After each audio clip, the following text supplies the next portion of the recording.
Welcome to the Hilbert School District 2024 Veterans Day celebration. Please stand as members of the Cub Sprout and Legion Post 127 advance the colors. Remain standing for the Pledge of Allegiance and playing of the national anthem by the high school band.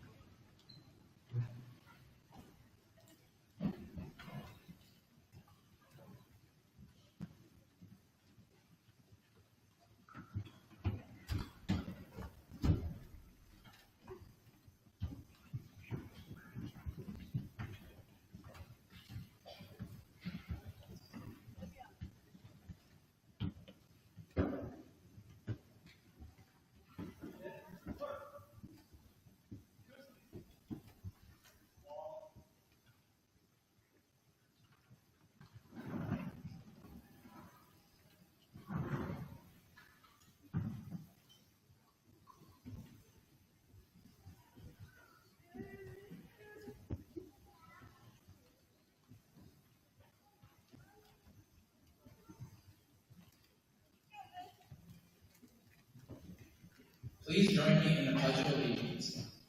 I pledge allegiance to the flag of the United States of America and to the republic for which it stands, one nation, under God, indivisible, with liberty and justice for all.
Please be seated.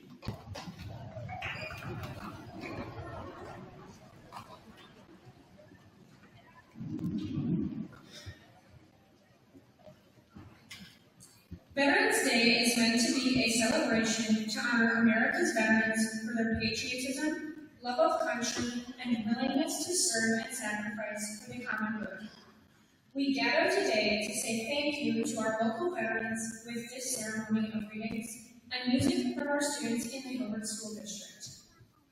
The high school and middle school choir, under the direction of Mrs. Westbrook, will now sing in Philander's Fields.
this table set up next to us.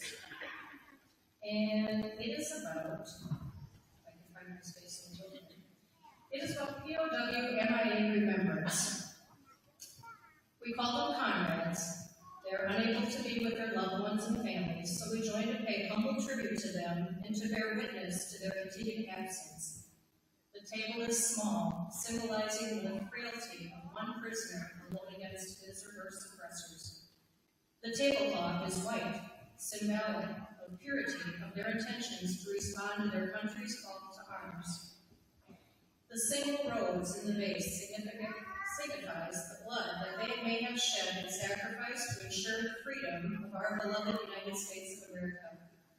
This rose also reminds us of the family and friends of our missing comrades who keep faith while awaiting their return. The red ribbon on the vase represents an unyielding determination for a proper accounting of our comrades who are not among us. A slice of lemon on the plate reminds us of their bitter fate. The salt sprinkled on the plate reminds us of the countless fallen tears of families as they wait. The glass is inverted. They cannot toast with us at this time.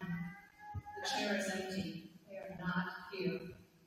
The candle is reminiscent of the light of hope which lives in our hearts to illuminate their way home, away from their captors to the open arms of a grateful nation.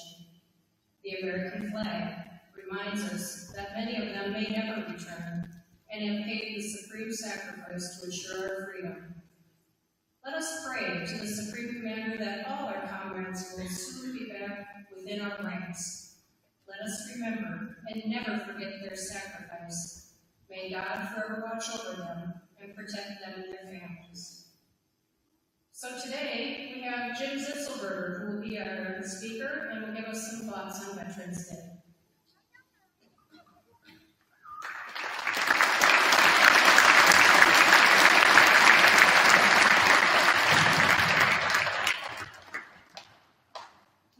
Thank you, John. And thank you to all the veterans here today.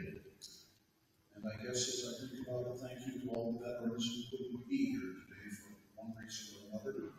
Finally, thank you to all of you for joining us in this tribute to the men and women who have served so diligently the United States of America. For many of you, this may turn out to be the first and only poetry reading you've ever attended at Hoover High School. But maybe I can share a few of those thoughts through my writing. All of the pieces I'm going to read to you, I have written, so there's no doubt about that in your mind as to where they came from. If you have anyone to blame me. All right. The first piece is something that touches on why we honor veterans. When Jenna asked me to come here today, she said, I had to like this piece. I do too. It's called I Owe. I owe to more soldiers than I will ever know.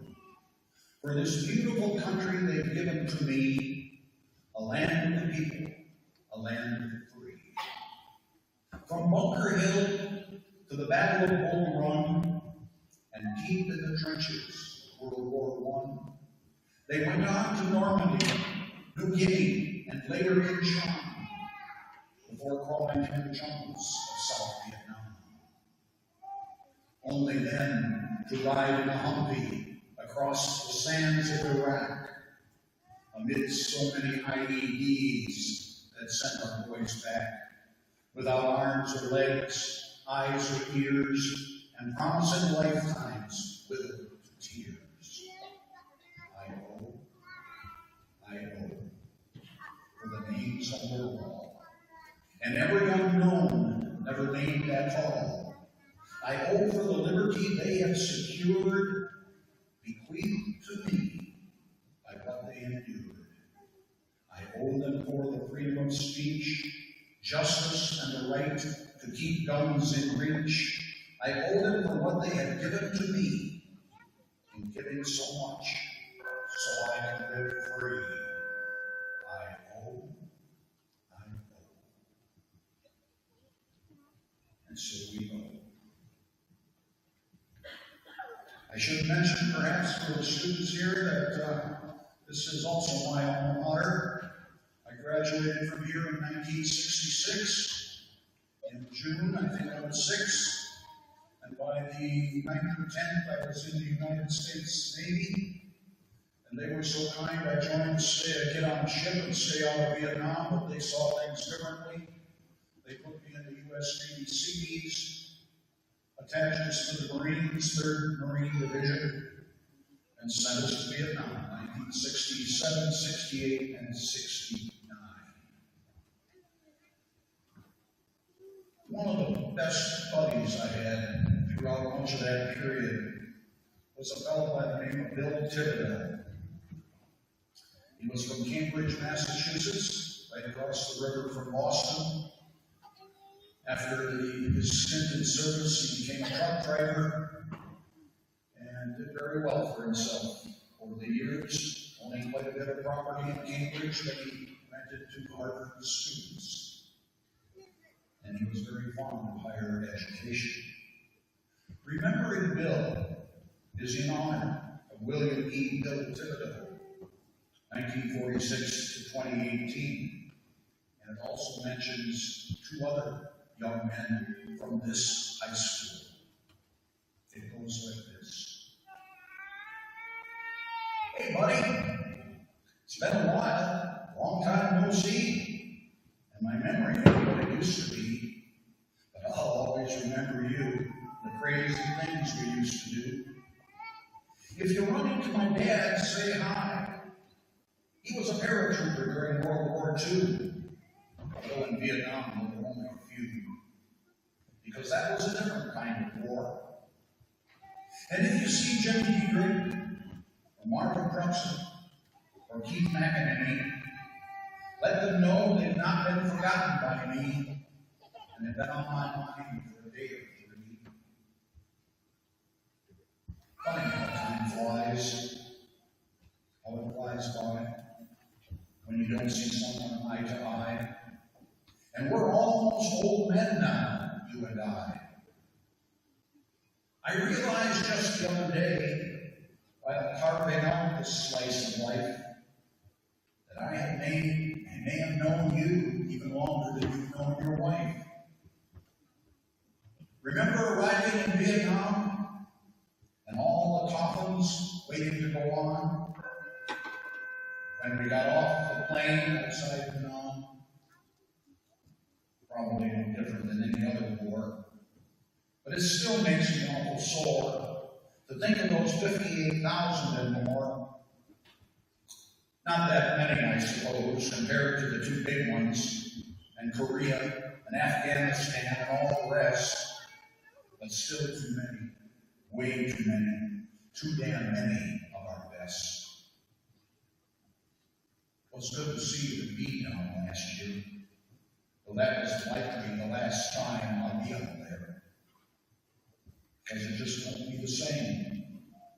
And I think you would agree that it's difficult to visit in the cemetery, so it might be a while before we talk again, unless, of course, and you never know when, I drop in to see you, unexpected, to hash over the old times, sorely neglected.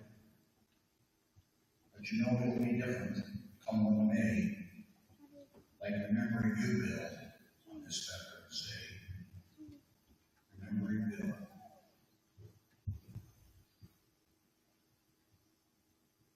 He was a good friend. I'm going to continue with a little bit of a local connection here. At least as much as it has moved the muse in my writing. And for those of you who may not understand it, the muse is that poetic impulse that gets things going. And this got me going. I had been sitting in a VA waiting room looking around at a broad spectrum of men and women waiting for their turn at medical attention. At the time, I was also cognizant of a couple of Calumet County farm families who had long histories of military service. They are by no means the only families with long military pedigrees in this county or state. But I had seen a picture of the Hulshoes and Van Herens of this community, many of them in uniform, some of them still are. And that picture was still in my head as the scene before me took me in while I was sitting in the VA waiting room. And the result of that picture and the waiting room visit was the following poem that I wrote later.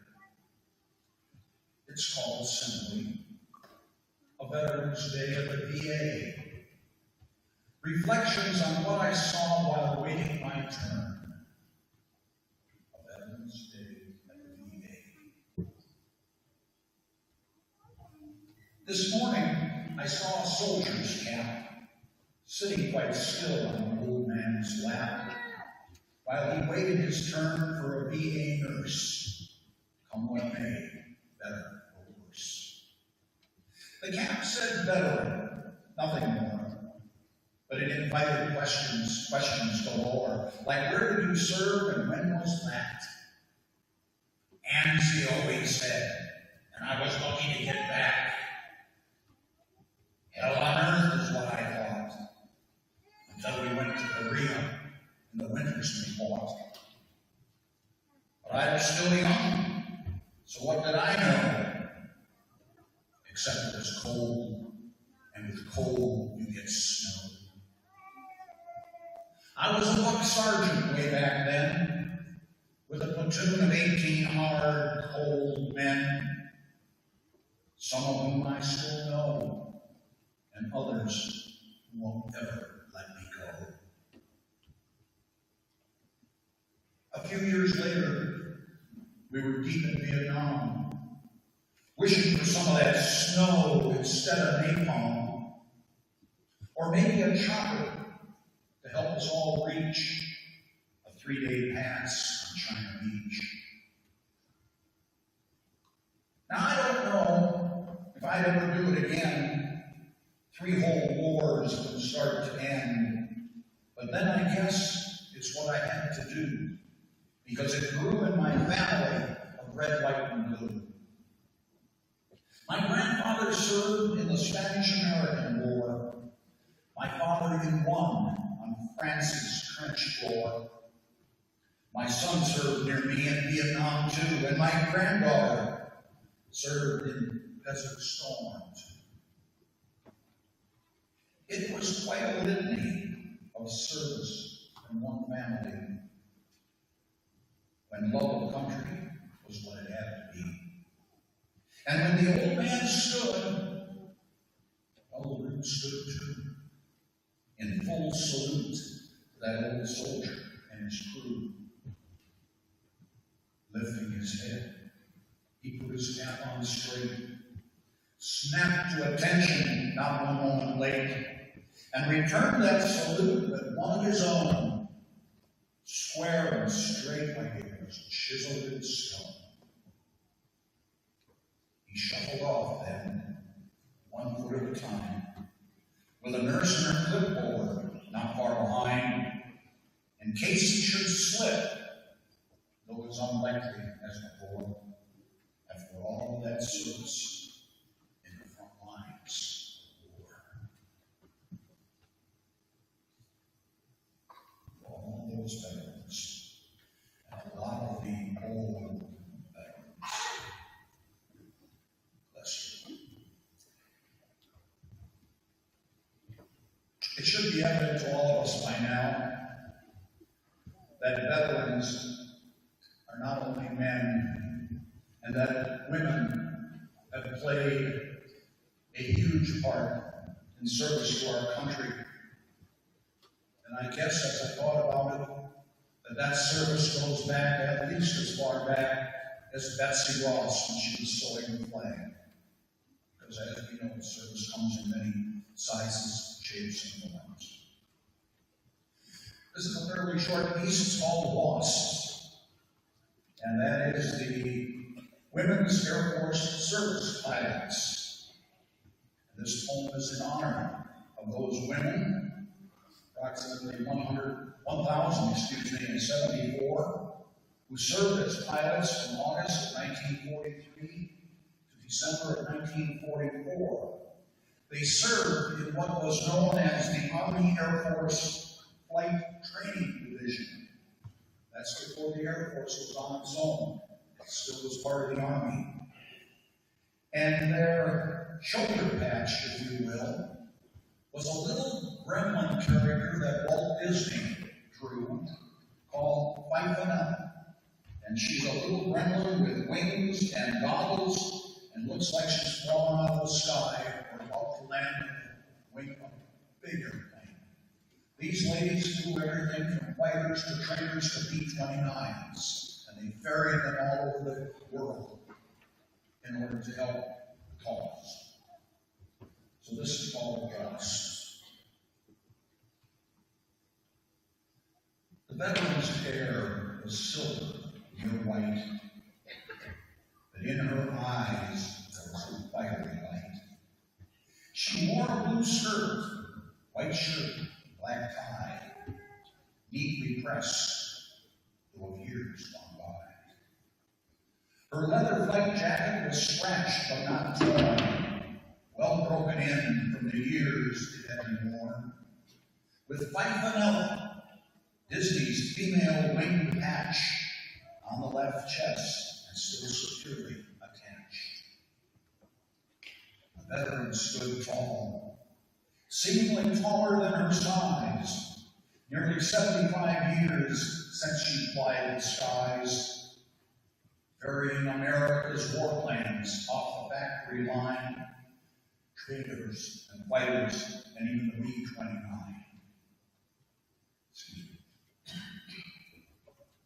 She'd flown so she could help even the score by freeing up more men to fight in the war, but also to prove that she was as good as any guy when it came to guts and the ability to fly.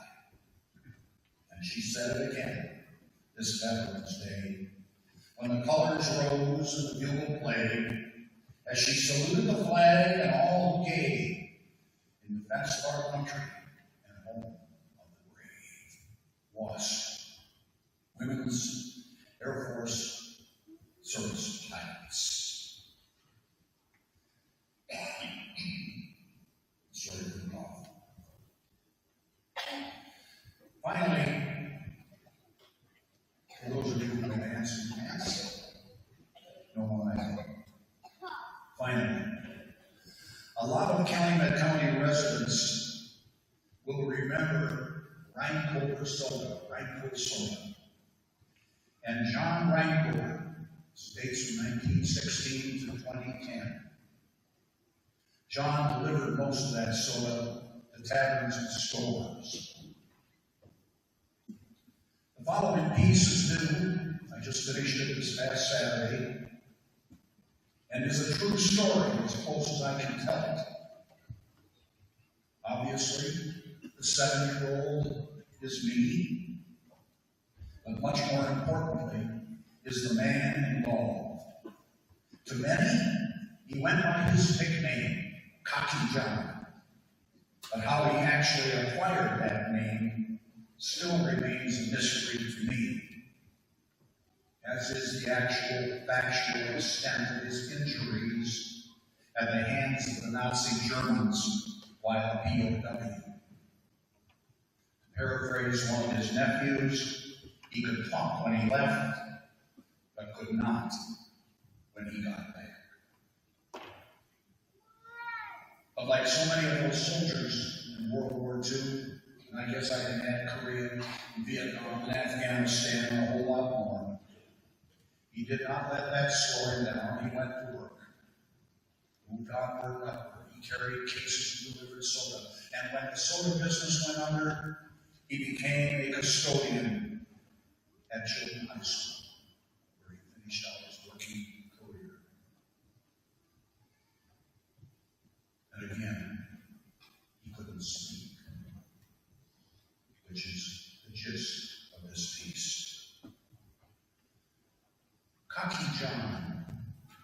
veteran's veteran. I was 7 in 1955, 10 years after the war, when Cocky John brought Reinhold soda through our tavern door. He sounded funny to my young ears, as I remember now, but no one laughed or looked around with John's eye or furrowed brow.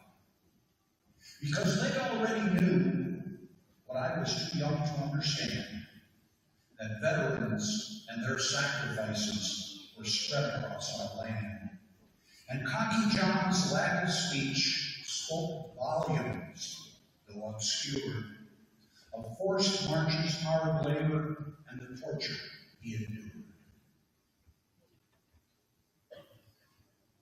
Johnny Reinhold volunteered for the Army just before the war, but did not get to Germany until 1944, where he joined the 106th Infantry Division on the Western Front of the Siegfried Line in a spearhead position. With the enemy all about, it was a very bad place to be, and the Germans soon surrounded his entire infantry, taking him prisoner along with 1,200 more, and only the cruelest imagination could imagine what was in store. In winter cold, they were prodded, herded, and marched without mercy to where they were forced to work, always hungry and thirsty, for 5 long months, until their bodies shrunk and even words began to fail to convey their misery and suffering on such an inhuman scale. But then it ended, so to speak, though unable to walk, decrepit and weak, when they were freed by our soldiers to begin a lucky streak, except for the words, those words that would not come, continuing to be prisoners of war, unspoken and unsung. In June of 45, John came home to Chilton, where he began, and rejoined the family soda business as their delivery man, which must have been a trial, given every swallowed word that he carried like so many cases, needing careful handling to be heard. Later, by 1971, that 7-year-old was wiser when we met again, knowing a good bit of his history with his nickname thrown in. And what I saw, more cases still in hand, smiling, laughing, and carrying on, was a veteran's veteran, a prisoner of war, an American hero, Cocky John. Cocky John, veteran's veteran. Well, with that, I will let your views settle on your shoulders, and maybe you can come up with something too. Again, thank you for listening.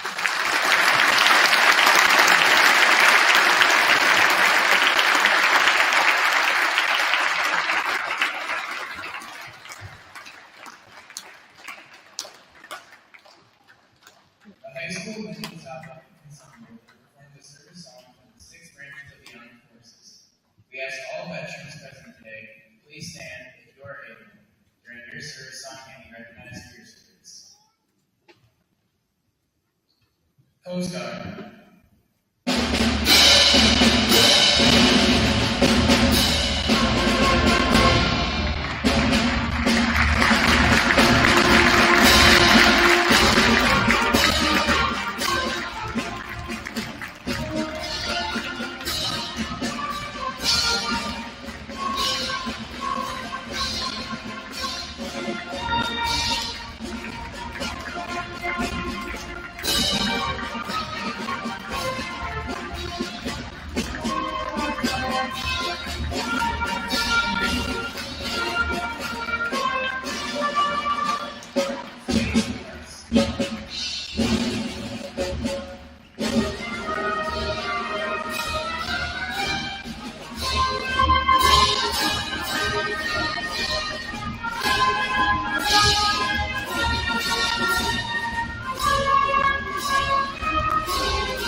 Please hold your applause until the end.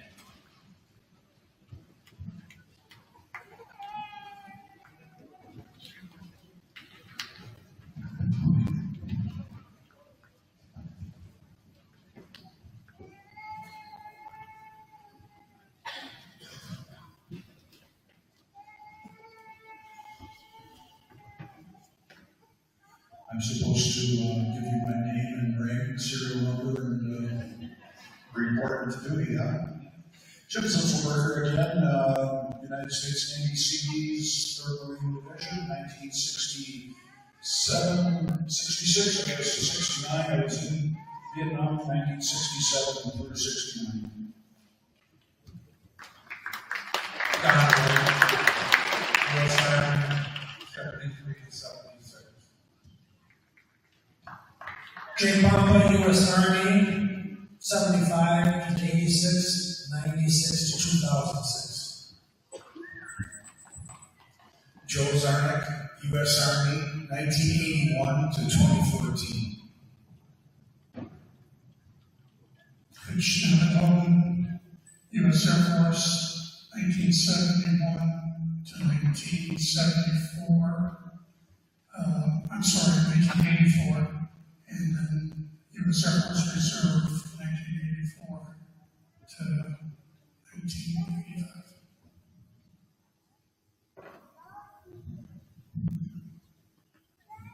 Paul Keck, U.S. Air Force, 86 to 2008.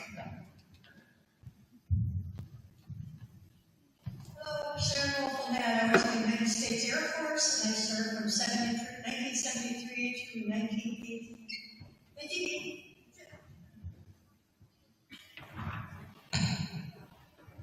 Dean Dale, U.S. Army, 55 to 56.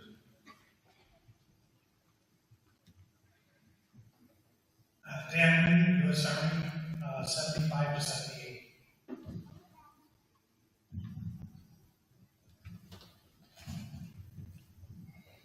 Terry Peterson, U.S. Army, 1973 to 78. Edward Henderson, 1971 to 1973. Marty Seckle, U.S. Army, 1965 to 67. John Wagner, United States Army, 1965 to 1967. My good friend Marty from day one to the end. Tom Gordon, 1969 to 1970, U.S. Army, 14 months in Vietnam, 2 of those months in Cambodia. Dwayne Sweary, U.S. Air Force, 1952 to 1956. Senior Chief Boatswain, Smoke Brown, U.S. Coast Guard, October 1977 to August 2000. William Carplay, U.S. Army, 1978 to 1982. Leslie Ruin, United States Navy, 1963 to 1967. Fire control technician, guns, second class, USS Baden Hale 25. Carl Wilshire, U.S. Army, from 68 to 70, 69 to 70, Vietnam, Cambodia, 1st Hurricane Division. Jenna Geiser, United States Navy, 1983 to 1988.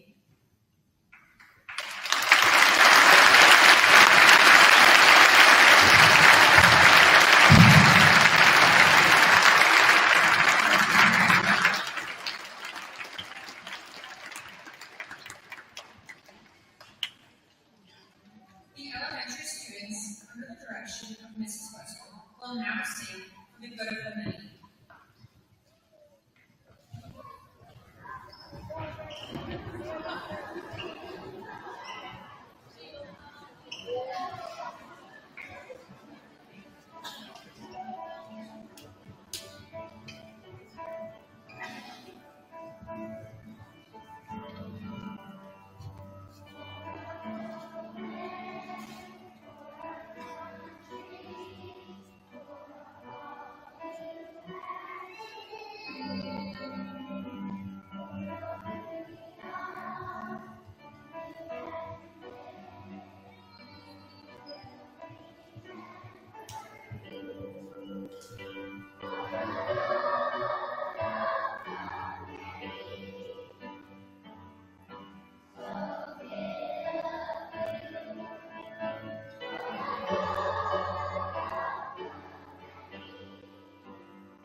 The Legion will now have the gun salute, followed by the playing of taps by Max. Please stand and remain standing until the end of taps.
Hey, if you're a U.S. Marine Corps, can you please raise your hand?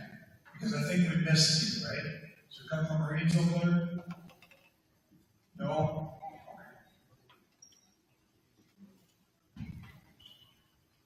Please be seated.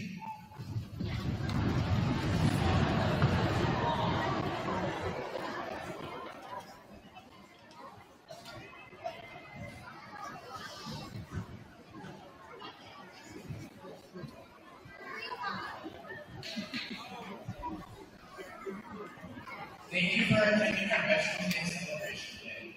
Please stand as the cups are dropped and post the tires to colors.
Thank you for attending. At this time, our elementary students, you can head back to elementary school.